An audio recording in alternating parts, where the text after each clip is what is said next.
welcome to the Real Estate Rundown with Tara and Jackie. That's right. So this is going to be a series where we debunk some of those myths when it comes to home buying and home selling. Yes, we have both been in this for quite some time as realtors, and we've seen a lot. Yes, we have. So I think one of the biggest myths that we both hear is that everyone should buy a house. Right.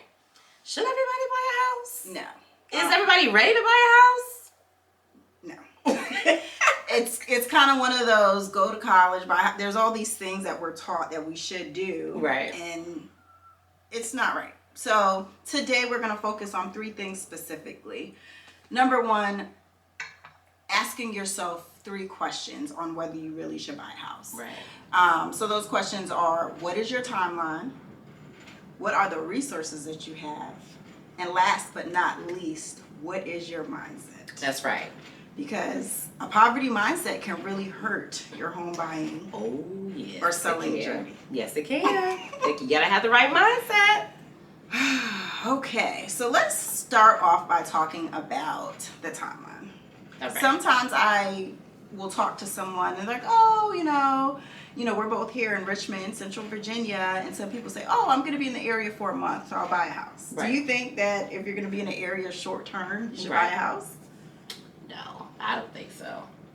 I mean, houses come with a lot of stuff. There's a lot of maintenance. There's a lot that's required of you when you're buying a house. So if you're buying a house to live in and it's short term, it really doesn't make sense. I don't think it makes that much sense to buy a house. Now, if you're renting it, of course you could buy it and rent it. There's different ways you can do that. But if you really want to be a homeowner and have a house that you're actually living in and you don't plan to be in that area, you might want to wait until you are where you want to be before you buy your house. I agree with you. And, coming out of the pandemic, we're in these really weird situations where you could buy a house 1 month and the value increased by hundreds of thousands. That's short term. But now that we're looking at a more balanced market, even though it's more of a seller's market, it may be hard to gain that appreciation in the short term.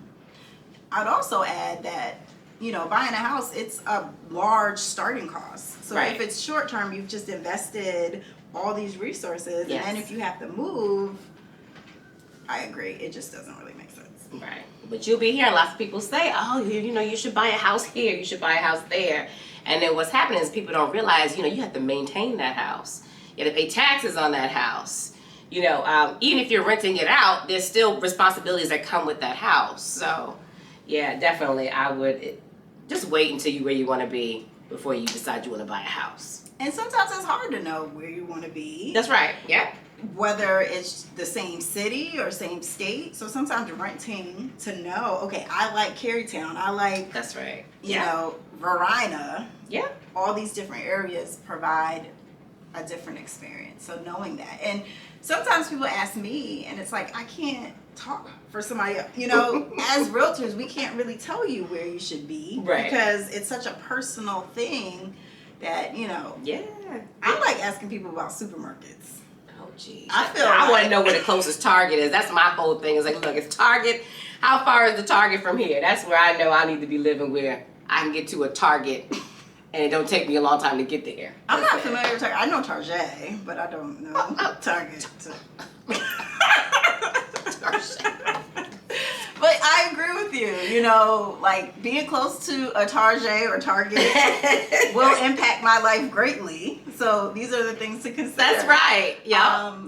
Things that are important to you. And I get a lot. I'm not sure why, but a lot of people ask me specifically about Trader Joe's. Like that is their. Yeah, but for some people, that is the end all be all. The Trader Joe's. When I moved to Virginia, I lived by a Food Lion. But I feel like people's... Don't get me started with Food Lion. Okay, so... Look, I love Kroger. I'm a Kroger girl. Okay. Give me Kroger all day. And this is what I mean. A supermarket or a store is a serious amenity. So that's asking right. and being aware, can you afford to live in that area? Location? I don't want to shop at Food Lion. If that's the only place to shop, we got a problem. I can't buy a house there. Because the Food Lion on the commercial is not the one you go into as a regular store. Am I wrong? I'm not. So lately, I've been going to Wegmans, and I feel like I've moved up in the world because I'm shopping there. I don't shop that way. I don't have. Yeah. Okay. I'm not there yet. So I'm like, oh wow, I'm getting this cookie from Wegmans. Like, I'm really adulting now that I'm going to Wegmans. So Target and Wegmans are like big treats for me. Okay. Yeah. And so Food Lion, yeah. But all this stuff, it matters. So it sounds silly, but in the grand scheme of things, when you're buying a home, you want to be in an environment that you're happy with, whether it's the community, whether it's the amenities of wherever you live at. You want to be able to get to the highway easy. For some people, that's really important because it's, if they go to work in the morning. So you have to find out, what's important to you and really think about that when you start to think about buying a home. Agreed. All right, well, you can say all these things, but you also have to know the resources that you need. That's true. And if you don't have them and you force yourself to buy a home, you could be putting yourself in a really bad situation. Right. So, when I think about resources, it's kind of like 3 levels to it. There's the closing costs. Yep. How would you describe what closing costs are? Like, what is that amount you tell your clients when they ask you? You know what? So the closing cost is the amount of money that you need to close on your home. So it's going to be all those, this is a series, so we'll get into all of this. But there are there's many fees that come with buying a home, and all that in total adds up to your closing costs. So whether it's your lender fees, whoever's doing your closing, whether it's a closing attorney or a title company, and then all the fees that come with, like, home inspection, the appraisal. So all things that compounded together, they total your closing cost. So I noticed that some lenders will tell people, oh, you need 0% down or you need 3% down. But you also have to consider the cost of closing costs. So you got your down payment, you have your closing costs. That could easily be at minimum 3 to 6%. That's right, yeah. And if you're, putting down more, it would be more. Right. But the thing that I wish people talked more about is the maintenance of your home. Yes. I believe, and I don't know if you agree, but if you buy like a really old 1920s home versus brand new construction, your maintenance cost is going to be different. Yeah. Yes, and I have personal experience with this. Yes, this is true. An old Victorian home it's going to cost a little bit, a lot more, depending on what the amount of work that's needed. A brand new construction, and to not confuse this, just because it's brand new doesn't mean it's perfect. Okay, because I've had many clients, I've had many issues with some brand new construction. But when you're buying a 100-year-old house, you're buying a 100-year-old house. So who you're buying the house from is going to make a big difference, because how they maintain that home, they're passing that on to you now. So now that becomes your responsibility. So yeah, and like I said, this is a series. We're going to talk a lot more about like having home inspections and things like that. But there's a lot to consider. There's a lot to talk about. It's not just buying a house. I've always made this joke that, sometimes people wake up and say, I'm buying a house today. Like, what? Or you watch HGTV and you get all excited about the stuff you see on TV. And you say, I want to do that. I want my own house. But you haven't done the groundwork. You know what I mean? Like, you haven't considered any of the things that you'll need to consider to be a successful homeowner. So that's what we're here for. So I currently live in Chesterfield, and my backyard had about 4,001 pine trees. Oh, wow. I mean, pine trees everywhere. Like, they would just coat the yard, and so what would happen is the gutters would fill up. It felt like every day. You would clean them and they would fill up. And so just that small thing created maintenance. And if you don't clean those gutters, the problems that can happen. But I feel like there's not like a class on home ownership. I mean, there's a class on buying a home, but I'm not sure if we're talking about how to maintain. That's right. So we ended up cutting a lot of the pine trees just so that we can better maintain the house. But that, taking that step allowed us to better maintain our home so that we're not getting water in the crawl space and all these different things. So depending on your ability, can you clean the gutters? Do you need to hire That's somebody right. to clean Yeah. the gutters? Mm-hmm. And then we're talking about cutting grass. Is that something that you're going to do yourself, or are you going to hire somebody to do it? Right. So you hire somebody, we're talking, Yeah. money that you need to, and if you don't do these things, it's just going to create, well, first of all, if you don't cut your grass, then you're going to get cited and fined, and it's going to look crazy. Yeah, that's right, yeah. And just something as simple as cleaning your gutters can create so much of an issue. So we can probably have an hour-long conversation on the regular maintenance that's required for a house. Yes. And so a lender will, pre-approve you for your mortgage, Right. but how much are you calculating to make sure you're maintaining that home? That's right. And we've both gone on listing appointments where we see a home has not been maintained for 10, 20 years, and even 1 year. You're right. And how that devalues that home. Right. That's right. Because, and then, I think I've heard that with a kitchen, if you don't update it every 6 years, it's outdated. So it's like, who has money to update their kitchen every 6 years? But when you're thinking about, what's in style as far as colors and granite, that goes out of style. So that's right. How much money do you really plan to keep your house up to date or to the west? So. Yeah. All these are things you need to think about. So many people don't think about it, or they let their homes go. They're not keeping up with the maintenance. And trust me, it's cheaper to keep up with the maintenance than to deal with the issues. So. Yeah. That you're going to say it's cheaper to keep her or something like that for a second. So far, talking about everyone should buy a house myth, we've covered timing. That's right. So considering your timing and being clear on a location just for the supermarket you're going to go to. Right, or the Target. or the Target or Target. Right. We've also talked about the resources. So we've covered closing costs, we've covered maintenance, we've covered down payment. And of course, we'd be happy to go into this more thoroughly, individually, or in our future series. That's right. Yeah. I think the most complicated thing that I don't always know how to communicate is mindset. Buying a home is a shift in mindset. It's a major shift in mindset. And a lot of people, so you can have the credit, and I've actually seen it, the credit, a great job, and money saved up, and still mentally you are not ready to buy a home. There's just so much, there's a lot that goes into getting ready to buy a home, and for so many, it's like, oh, well, I got to make sure you start checking off the boxes. But for some people, they just been renting and they're more comfortable with the idea of renting.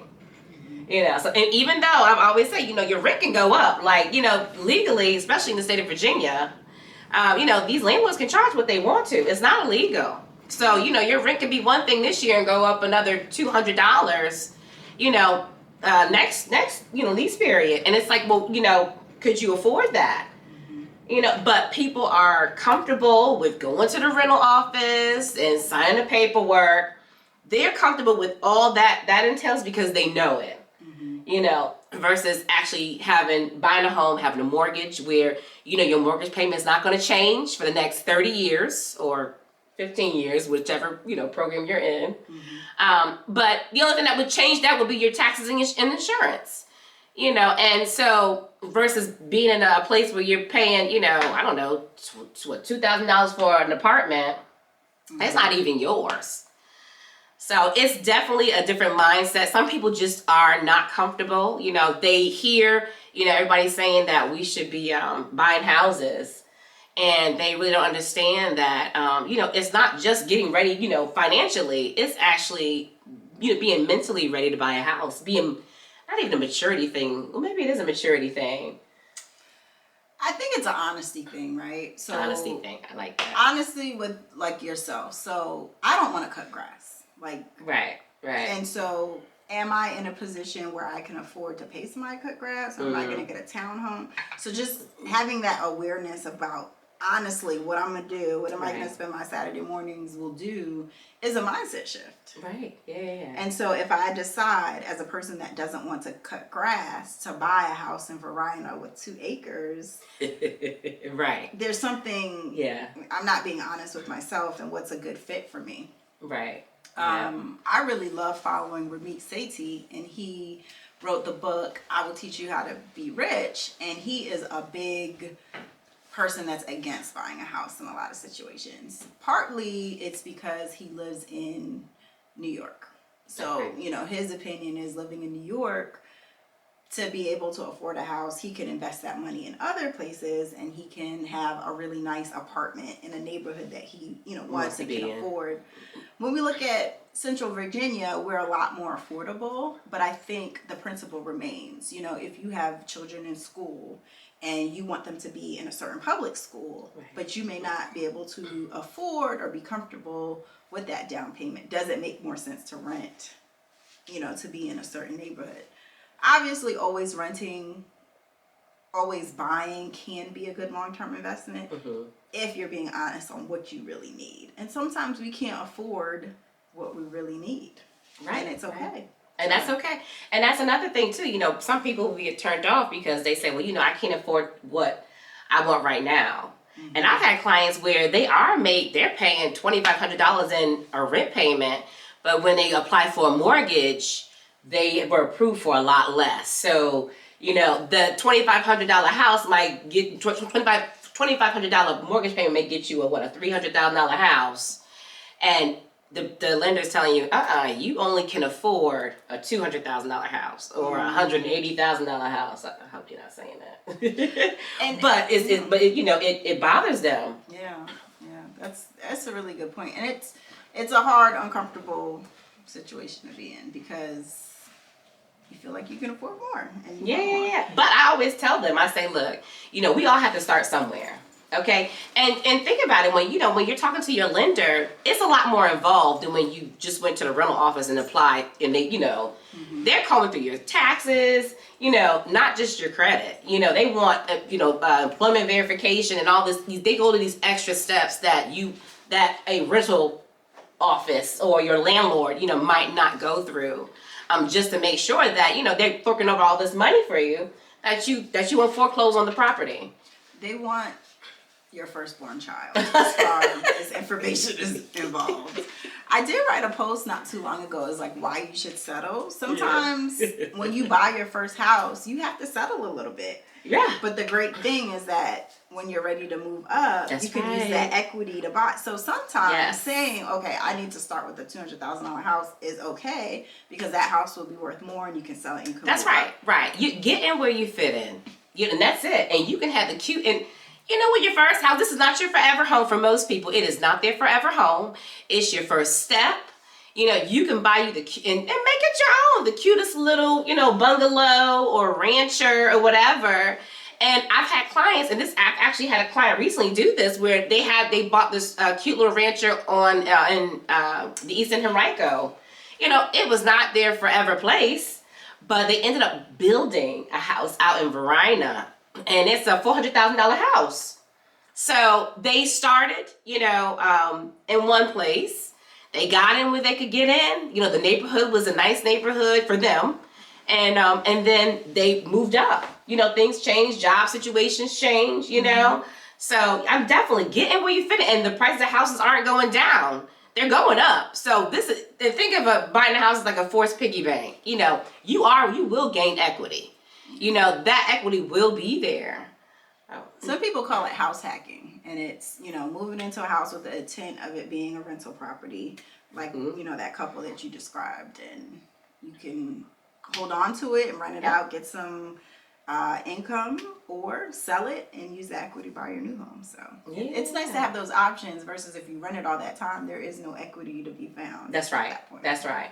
Yeah. So with all this mindset stuff, you know, I really do feel like the more information you have, it really does help people, because a lot of times the barriers that we have in place when it comes to our mindset is assumptions that we have about, like, you know, I don't have enough money for a down payment. You know, I'm not going to be able to handle any of the issues that come up with buying a home. I mean, just, you know, or they are talking to mama and dada and papa and them. They bought their houses 30 years ago. You know, they're experts now. And they're experts, right? If you're talking to somebody who hasn't bought a house in the last, I say, 4 or 5 years, you you're talking to the wrong person because so much has changed. I mean, even somebody that bought a house 2 years ago when the interest rates were 3%. That's right. That's right.